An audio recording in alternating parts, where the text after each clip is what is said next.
So much is happening on the freedom front.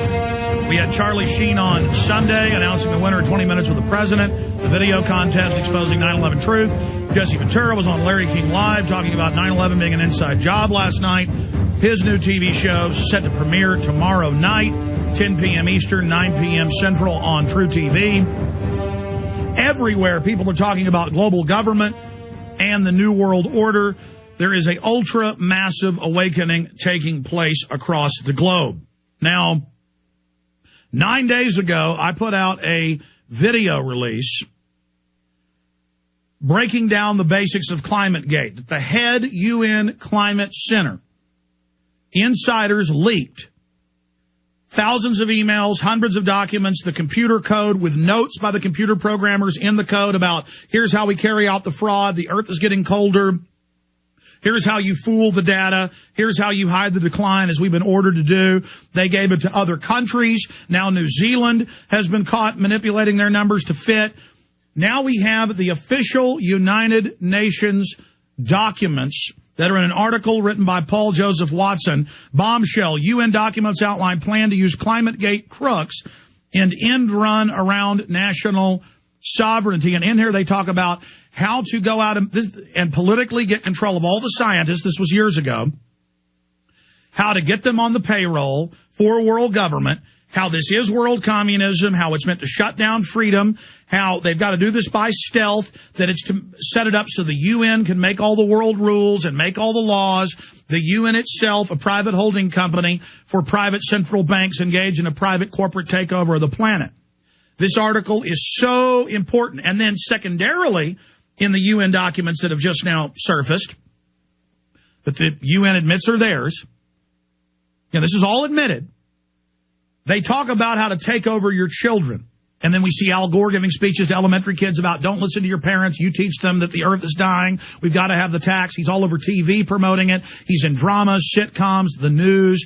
It comes out the government's paying for this. This is hardcore program that's worse than the Soviet Union. I mean, at least there they admitted they were doing it. Here they try to hide it, but it is publicly available. So that's going on. It's kind of a public secret. We have the New York Times bragging how kids are trained, 7th graders, to come home and tell their mom you can't have a hot bath and to write them climate tickets and bring it back to their teachers and report on them. We already knew this was being implemented globally because it's the same programs everywhere, but now we have the internal UN documents. It is up to the viewers and the listeners of this radio/TV transmission, just like you helped drive ClimateGate out like no one else. And it's up to all the activist sites, the libertarians, conservatives, true liberals, people that want freedom, people that are shattering the left-right paradigm that want justice, to get this latest UN World Government Gate, UN takeover of the children gate, UN Children Gate. Hell, the UN's always caught running child kidnapping rings. I'm not talking about that child kidnapping gate.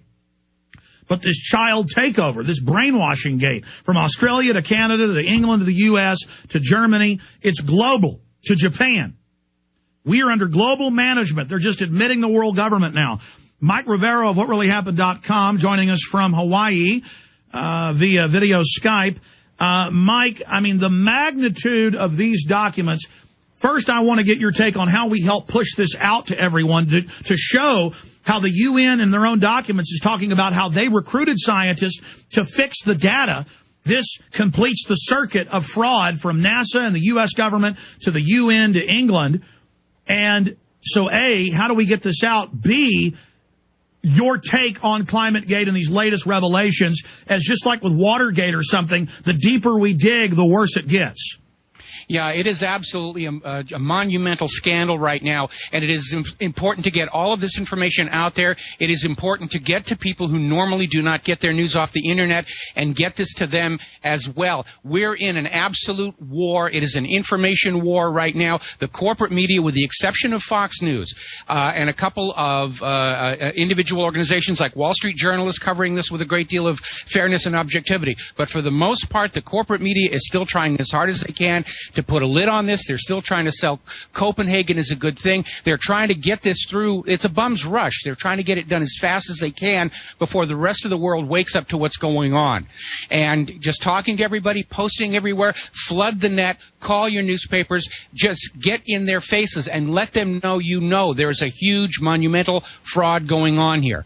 Now, with regard to ClimateGate, the global warming hoax, if you will, was one of three pillars on which this push for global government was built. The other two were swine 11, the phony global pandemic, which hasn't really worked out, and of course the global financial crisis. So right now the global government agenda is in serious, serious trouble.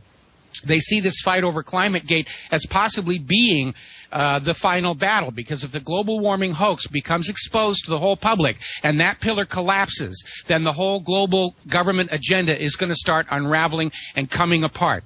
Now, the thing I've been telling my listeners and my readers over at my website is really very simple.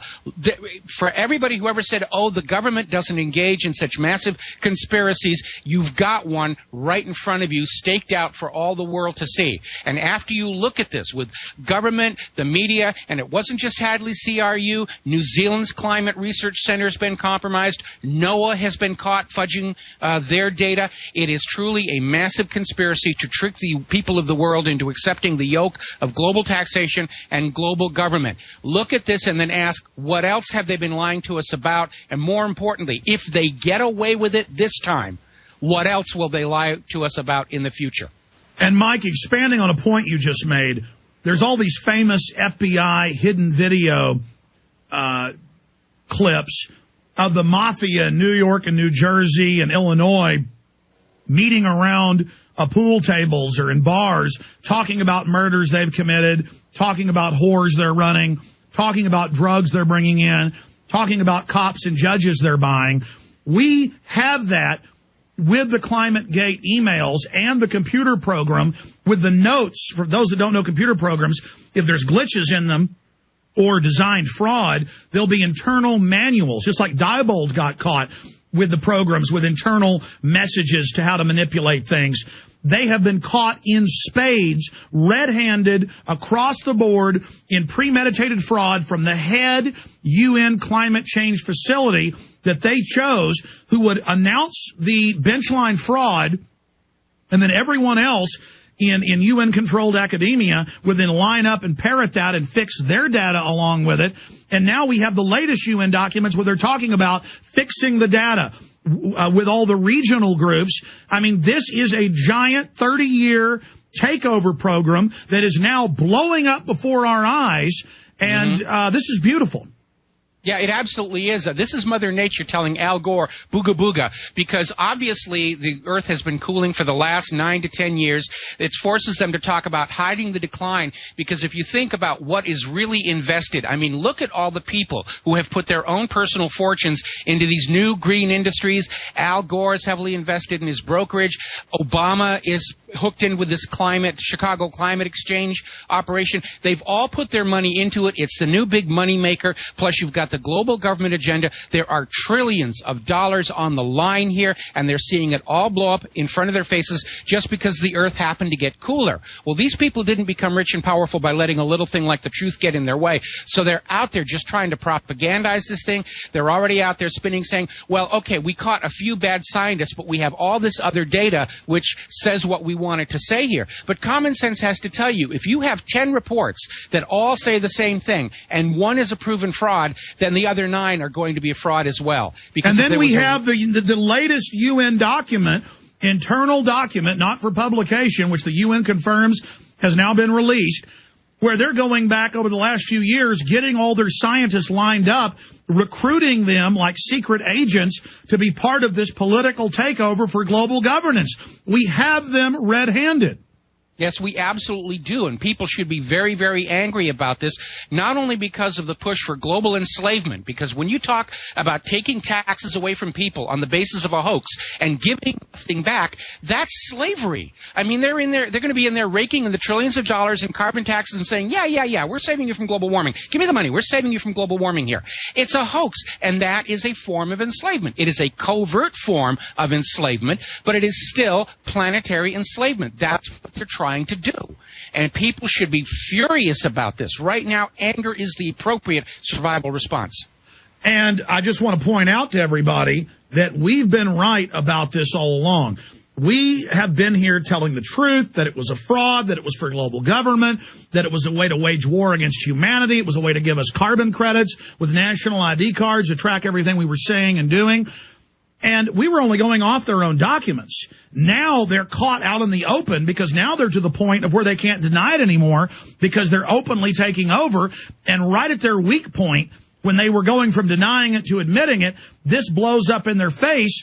And more the evidence shows, and mainstream media is reporting this, as you mentioned, that the British government said, oh, this was a hack so that they could try to cloud the providence of these internal documents and emails and block it from being admissible in court. But now it's coming out that the scientists admit it is their emails, it is their documents, and that in the emails, there are other scientists, junior scientists in these universities saying, this is illegal. We shouldn't be doing this.